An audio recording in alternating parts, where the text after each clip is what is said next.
দিনাজপুরের ফুলবাড়ী উপজেলার আমরা গ্রাম, যেখানে আধুনিকতার ছোঁয়া এখনো পৌঁছেনি। স্বাধীনতার ৫৩ বছর পেরোলেও সেখানকার মানুষ আজও বাঁচে মাটির ঘরে, শখ নয় সাধ্যের সীমাবদ্ধতায়। বিস্তারিত থাকছে দিনাজপুর থেকে মোহাম্মদ ফয়জার রহমানের প্রতিবেদনে।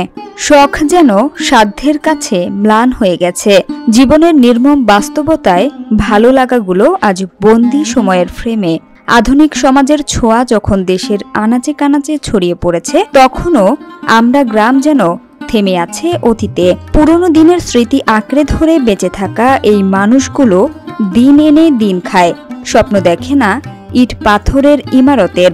মাটির বাড়ি যেন তাদের চিরসঙ্গী। যা দেখতেছেন সকলের মাটির বাড়ি। এই যে আমাদের এই ইতিহাসে আমরা পড়ে আছি, অনেক গরিব স্যার, আমরা অনেক গরিব। আমাদের কথা কেউ শোনে না, মেম্বার চেয়ারম্যান থাকতেও আমাদের নাই, এই অবস্থায় আমরা পড়ে আছি। এখানে আমরা 40 বাড়ি আছি, ঘর আছে। তো আমরা এত অভাব অনাটনে আছি যা বলার মতোই নয়, এই ভাষায় প্রকাশ করা যায় না। আমরা সমস্ত লোকগুলোই যে মাটির বাড়িতেই আছি, এই সে আদিকাল থেকে আছি মাটির বাড়িতে, আজ পর্যন্ত মাটির বাড়িতে আছে। আর এত দরিদ্র, এত গরিব আমরা, যা কিনা সরকারকেও বলে বুঝাতে পারবো না।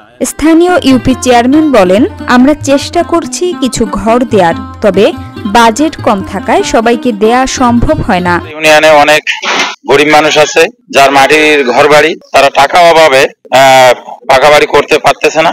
যেহেতু কোনো সরকারি অনুদান আসে, তাহলে তাদেরকে নিয়ে আমি এই কাজগুলো করব এবং আমি উপজেলা পরিষদ আমার ইউনো স্যার বরাবর আমি এগুলো নিয়ে আলোচনা করব। যেহেতু কোনো সহায়তা আসে, তাদেরকে নিয়ে আমি এই কাজগুলো তাদের করব, এটা হলো আমার আশা।